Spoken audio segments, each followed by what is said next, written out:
दोस्तों, एक अंधा बुजुर्ग व्यक्ति भीख मांग रहा था फुटपाथ पे और भीख मांगने के लिए उसने एक तख्ती टांग रखी थी अपने बगल में जिस पे लिखा था मैं अंधा हूँ मेरी मदद कीजिए। और वहाँ से काफ़ी लोग गुजरे, सुबह से दोपहर हो गई, लेकिन किसी ने भी उसके कटोरे में उसके चद्दर पे 1 रुपया भी भीख नहीं दिया। और इस बात को एक लड़की बहुत देर से वॉच कर रही थी जो कि सामने के कैफेटेरिया में बैठी थी और उसने देखा कि इस बुजुर्ग व्यक्ति की किसी ने कोई मदद नहीं की, तो वो चल कर आई और उसने बोला कि क्या मैं आपकी कोई मदद कर सकती हूँ। तो उसने बोला बताइए आप मेरी क्या मदद करेंगे। तो उसने बोला कि मुझे आपकी तख्ती चाहिए, मैं कुछ करना चाहती हूँ। उसने उस बुजुर्ग अंधे व्यक्ति से तख्ती ली और उस तख्ती पे कुछ लिखा और लिख करके वापस वहीं रख करके चली गई। जब शाम को वो जब वापस की तरफ अपने घर की तरफ जा रही तो देखा बुजुर्ग व्यक्ति का कटोरा भी भरा पड़ा है और उसके चद्दर पे भी काफ़ी सारे पैसों की भरमार हो रखी है और जो भी व्यक्ति आ रहा है उसको कुछ ना कुछ दे के जा रहा है। तो जब वो बुजुर्ग व्यक्ति के पास पहुंची तो उस अंधे व्यक्ति ने उसको उसके एहसास से पहचाने कि ये वही लड़की है जो दोपहर में जिसने तख्ती मांगी थी। और उसने बोला कि बेटा आपने ऐसा क्या किया कि आपके जाने के बाद लोग मुझे पैसे देने लग गए और अब मेरे पास बहुत सारे पैसे आ चुके हैं। उसने कहा मैंने ऐसा कुछ नहीं किया। दोस्तों, आप सुन करके देख करके हैरान हो जाएंगे, उस लड़की ने वाकई में कुछ नहीं किया। उस लड़की ने जब बुजुर्ग अंधे व्यक्ति का तख्ती लिया जिस पे लिखा था मैं अंधा हूँ मेरी मदद कीजिए, बस उसने थोड़ा सा उन शब्दों को बदल दिया और उसने उस तख्ती पर लिखा था कि आज का दिन सुहाना है पर मैं नहीं देख सकता।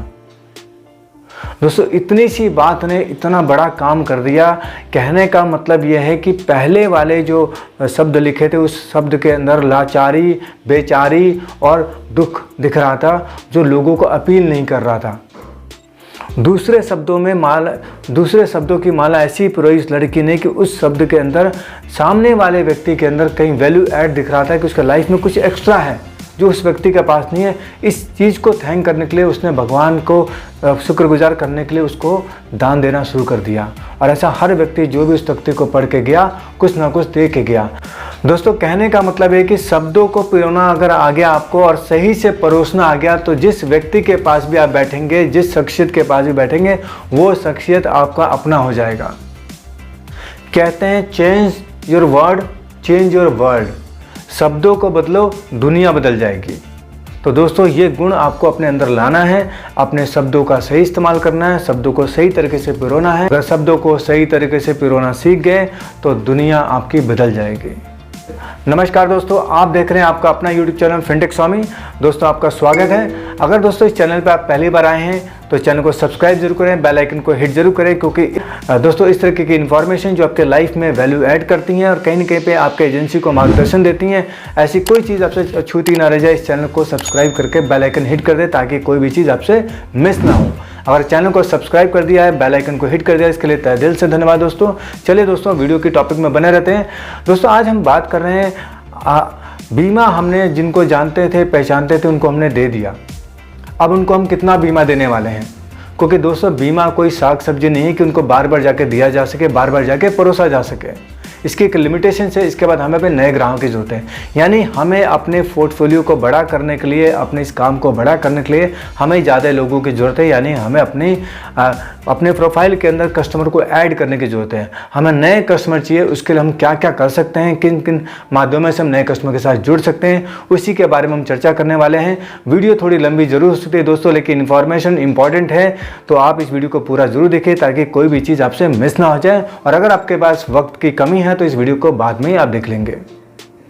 दोस्तों, इस वीडियो में हम बात करने वाले हैं आप अपने कस्टमर का दायरा कैसे बढ़ाएंगे और ज़्यादा से ज़्यादा लोगों को इंश्योर्ड और प्रोटेक्शन कैसे देंगे और अपनी लाइफ को कैसे अपलिफ्ट करेंगे। क्योंकि अगर आपका ज़्यादा से ज़्यादा बीमा का काम चलेगा, ज़्यादा से ज़्यादा लोगों को प्रोटेक्शन देंगे, ज़्यादा से ज़्यादा लोगों को इंश्योर्ड करेंगे तो नंबर ऑफ़ पॉलिसीज़ बढ़ेंगी, नंबर ऑफ़ लाइफ बढ़ेगी।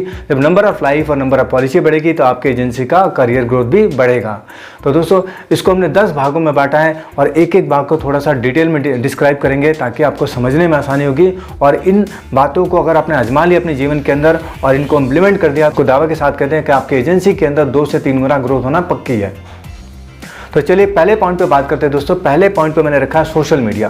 दोस्तों सोशल मीडिया का इस्तेमाल करके हम अपने कस्टमर का दायरा बढ़ा सकते हैं। सोशल मीडिया के अंदर काफ़ी सारी चीज़ें आ जाती है, जैसे हमारा व्हाट्सएप आ जाता है, इंस्टाग्राम आ जाता है, फेसबुक आ जाता है, लिंक्डइन आ जाता है, ट्विटर आ जाता है, यूट्यूब आ जाता है। ये सारे प्लेटफॉर्म सोशल मीडिया से जुड़े हुए हैं और आज की डेट में हर एक व्यक्ति इस पर अवेलेबल है।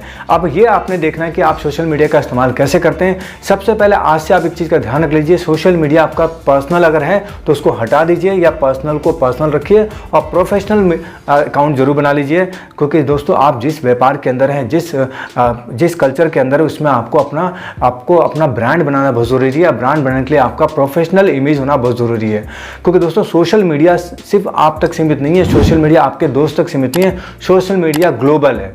पूरी दुनिया में इसकी रीच है। तो आपको कौन कहाँ से दिख रहा है आपको पता भी नहीं चलेगा, लेकिन सोशल मीडिया पे आप अवेलेबल अगर हैं तो सोशल मीडिया आपको ज़रूर आपके चाहने वाले कस्टमर जो आपसे रिलेटेड कोई चीज़ चाहते हैं वो आप तक ज़रूर पहुंचा देगा। क्योंकि अगर आप उस पर इंश्योरेंस की बात करने वाले हैं, इंश्योरेंस दिखाने वाले हैं, इंश्योरेंस बताने वाले हैं, तो जो व्यक्ति इंश्योरेंस ढूंढ रहा है, जो इंश्योरेंस के बारे में जानना चाहते हैं, सोशल मीडिया प्लेटफॉर्म उसको आपसे मिला देगी। ये सोशल मीडिया की ताकत है दोस्तों। ऐसे आपने देखा होगा, जब भी हम कोई चीज़ ढूंढते हैं सोशल मीडिया पे, वो चीज़ हमें दिखनी शुरू हो जाती है अपने आप ही, और वो हमारे दिमाग और जहन पे हमेशा हर नोटिफिकेशन में आनी शुरू हो जाती है। तो ये सोशल मीडिया की ताकत है, इसका इस्तेमाल अपने प्रोफेशनल इमेज के लिए कीजिए, ना कि पर्सनल इमेज के लिए। आप कहीं घूमने गए हैं, कहीं डांस पार्टी में, किसी बर्थडे पार्टी में, वो सब चीज़ें मत डालिए दोस्तों, वो प्रोफेशनल नहीं है। पर्सनल प्रोफाइल है आपकी, आप उसको पर्सनल रखिए और प्रोफेशनल को प्रोफेशनल बनाइए। यानी आज से अपने सारे जो अकाउंट है उसको रीफर्निश कीजिए, रेनोवेट कीजिए और उसको प्रोफेशनल इमेज में तब्दील कीजिए, तो आपको ग्राहक की कमी नहीं खलेगी। दूसरे पॉइंट पे रखा दोस्तों हमने टेली मार्केटिंग एक अच्छा विकल्प है दोस्तों अपने कस्टमर को दायरा बढ़ाने का।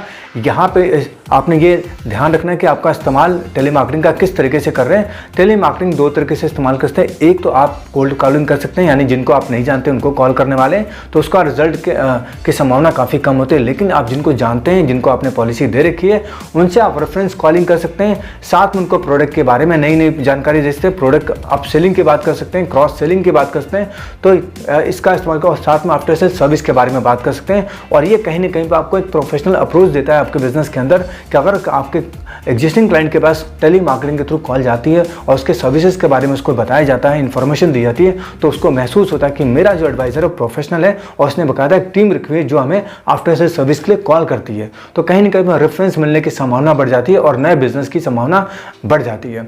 तो आपने ये टूल को भी इस्तेमाल करना है और ये कोशिश करना है कि आप जब भी इस टूल का इस्तेमाल करें तो किसी अच्छे व्यक्ति के द्वारा शुरू करें, ताकि आप खुद ना लगे इस काम के अंदर, क्योंकि आप खुद सारे काम करेंगे तो आपकी कहीं ना कहीं प्रोडक्टिविटी में फ़र्क पड़ जाएगा। आप नया बिजनेस जनरेट कर नहीं पाएंगे, आप ये कॉलिंग में ही रह जाएंगे। तो आपने कॉलिंग के लिए किसी को रखना है ताकि वो प्रोफेशनल अप्रोच करे, उसको अपने बताना है कस्टमर से कैसे बात करनी है, किससे क्या तरीके का रिलेशन आपका है, किसको क्या प्रोडक्ट दिया गया है, तो उस हिसाब से बात करनी है। तीसरे पॉइंट की बात करें तो दोस्तों हमने रखा है मेल मार्केटिंग दोस्तों आज के लिए में काफ़ी पॉपुलर है, क्योंकि ईमेल आईडी के बिना आज के लिए में कोई भी फ़ोन चलता नहीं है। हर स्मार्टफोन ईमेल आईडी के थ्रू चलता है। तो ईमेल आईडी मार्केटिंग अगर आप करते हैं तो ये काफ़ी अच्छा रिस्पॉन्सिव है, क्योंकि ईमेल से आप बहुत लोगों तक बहुत जल्दी पहुँच जाते हैं और बहुत सस्ते रेट पर आपको ईमेल का डाटा मिल जाता है। तो आप अपने अच्छे से लेटर्स बना करके ईमेल के थ्रू मार्केट करें, क्योंकि जितना ज़्यादा आप लोगों तक पहुँचेंगे उतनी ज़्यादा आपकी रीच बढ़ेगी, और उतनी रीच बढ़े तो उतनी ज़्यादा लीड्स क्रिएट होने की, उतनी ज़्यादा ग्राहक तब्दील होने की आपकी संभावना बढ़ जाती है। चौथे पॉइंट पे दोस्तों देखें तो विज्ञापन की हम बात करें, एडवर्टाइजमेंट की बात करें। एडवर्टाइजमेंट का मतलब दोस्तों कि आप काफ़ी सारी जगह पे अवेलेबल हो सकते हैं। एडवर्टाइजमेंट का माध्यम आपका व्हाट्सअप भी हो सकता है, आपका फेसबुक भी हो सकता है, आपका ट्विटर भी हो सकता है, लिंक्डइन भी हो सकता है, यूट्यूब भी हो सकता है, और ऑफलाइन भी हो सकता है, ऑनलाइन भी हो सकता है, डिजिटल भी हो सकता है, फिजिकल भी हो सकता है। तो ये आपने देखना है कि आप किस माध्यम को एक्सपेरिमेंट कर चुके हैं, किसका बच गया है, तो ये आपने उसको आजमाना है, विज्ञापन देना है। आप जहाँ दिखेंगे वहीं बिकेंगे, ये आप सभी जानते हैं, जो दिखता है वो बिकता है। तो जहाँ जहाँ दिख सकते हैं वो विकल्प आप बिल्कुल ना छोड़ें। तो अपने एडवर्टाइजमेंट जरूर करें, क्योंकि आप ही अपनी कंपनी के ब्रांड एम्बेसडर हैं, तो आपको अपना इमेज बनाना बहुत ज़रूरी है। आपकी फिजिबिलिटी और आपकी प्रेजेंस हर जगह होना ज़रूरी है, तभी आप दिखेंगे। पांचवें पॉइंट पर हमने रखा है दोस्तों कोल्ड कॉलिंग। कोल्ड कॉलिंग का मतलब दोस्तों यहाँ पे हम ऑफलाइन की बात करें, फिजिकल कॉलिंग की बात करें कि आप अपने आसपास के लोगों से बात कर सकते हैं। आप अगर मेट्रो में ट्रेवल करें तो मेट्रो में जो अगल बगल में बैठे हैं उनको भी आप नॉक कर सकते हैं। अगर ट्रेन में सफ़र करें, लंबे सफ़र में जा रहे हैं तो आपके सहकर्मी जो होते हैं, साथ में जो ट्रेवल कर रहे हैं, उनसे आप बात कर सकते हैं। ऐसे तमाम तरीके की जगह होती है जहाँ पर आप लोगों से मिलना जुलना होता है और कुछ समय के लिए होता है, तो उनसे आप अपना परिचय बढ़ा सकते हैं और आप अपना उसका दायरा बड़ा कर सकते हैं। तो कोल्ड कॉलिंग भी काफ़ी इफेक्टिव रहती है अपने डेटाबेस को बड़ा करने के लिए, तो इस टूल को भी इस्तेमाल कर सकते हैं अपने डेटा को बड़ा करने के लिए। छठे पॉइंट की दोस्तों बात करो तो वेबसाइट और ब्लॉगिंग का काम भी आप कर सकते हैं। ब्लॉग्स डाल सकते हैं ब्लॉगिंग के साइट्स पे और वेबसाइट बना सकते हैं, क्योंकि वेबसाइट की विजिबिलिटी ग्लोबली है, तो आप कहीं ना कहीं आपकी प्रेजेंस ग्लोबल होगी तो आपकी रीच भी बढ़ेगी। अब बात आती है कि एजेंट अभिकर्ता की 90% लोगों का सवाल होता है कि सर वेबसाइट बनवाएं किससे और बनाएं कैसे, हमें तो नहीं आता और क्या बनाना है। तो दोस्तों आपको बता दूं, आपके हाथ में जो मोबाइल है जो लेके आप घूमते रहते हैं पूरे दिन, उस मोबाइल के अंदर वो सब चीज़ें दोस्तों आपने सिर्फ गूगल से पूछना है कि इंश्योरेंस एजेंट अपनी वेबसाइट कैसे बनाए, या यूट्यूब पे जाके पूछेंगे इंश्योरेंस एजेंट की वेबसाइट कैसी होनी चाहिए, तो 5 मिनट से लेकर 50 मिनट के अंदर आपकी वेबसाइट तैयार हो जाएगी। आजकल टेक्नोलॉजी का ज़माना है, डिजिटल ज़माना है, तो आपको डिजिटल प्रेजेंस होनी आपकी बहुत ज़रूरत है दोस्तों। अगर आप डिजिटल प्रेजेंट नहीं है कहीं पर, तो आप कहीं ना कहीं पर अपने कस्टमर से दूर हो रहे हैं। 7वें पॉइंट की बात करते हैं दोस्तों, व्यापार मेला एग्जीबिशन की बात करते हैं। ट्रेड फेयर की बात करते हैं, जहाँ पे मेले लगते हैं, एग्जीबिशन लगते हैं, आप वहाँ पे भी जाके अपनी प्रदर्शनी लगा सकते हैं, अपने स्टॉल की प्रमोशन कर सकते हैं और वहाँ से भी काफ़ी सारा डेटा कलेक्ट हो जाता है और उस डेटा पे आप आगे बात करके अपना बिजनेस को बड़ा कर सकते हैं। 8वें पॉइंट की दोस्तों बात करते हैं, हम अखबार की बात करेंगे, न्यूज़पेपर की बात करेंगे। छोटे शहरों में भी आज भी अखबारों का काफ़ी अच्छा चलन है दोस्तों, और लोग अखबारों को पढ़ते हैं और काफ़ी वक्त बिताते हैं उसके ऊपर। तो अखबारों के अंदर भी अगर अपनी प्रेजेंस डालते हैं तो आपको कहीं ना कहीं पे बिजनेस मिलने की उम्मीद बढ़ जाती है, और नहीं तो आपका डेटाबेस तो जरूर बढ़ता है और वो कहीं ना कहीं डेटा आपका कन्वर्ट होकर आपके बिजनेस में आता है। 9वें पॉइंट की बात करें तो दोस्तों, आप मैगजीन का भी इस्तेमाल कर सकते हैं अपने आप के प्रेजेंस को लाने के लिए, क्योंकि मैगजीन्स के काफ़ी सारे अच्छे सब्सक्रिप्शंस होते हैं जो छोटे शहरों में अलग अलग कम्युनिटी के लिए मैगजीन्स प्रिंट होती हैं।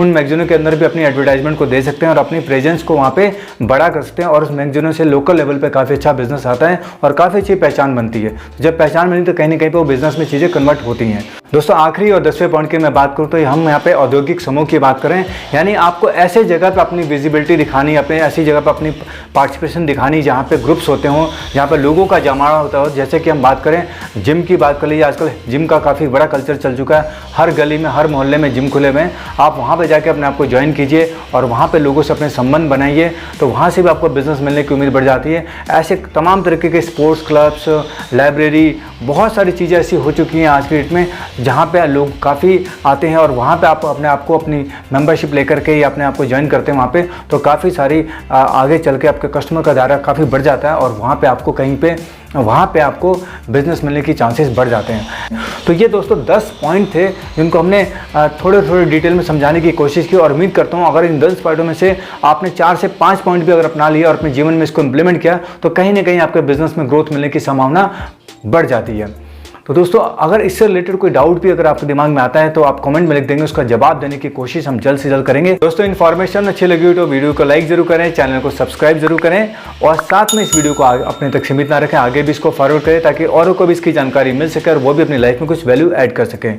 तो दोस्तों इस वीडियो को देखने के लिए और अपना कीमती वक्त देने के लिए आप सभी लोग का तहे दिल से धन्यवाद। मिलेंगे किसी अगले वीडियो में अगले टॉपिक के साथ, तब तक के लिए नमस्कार, जय हिंद, जय भारत।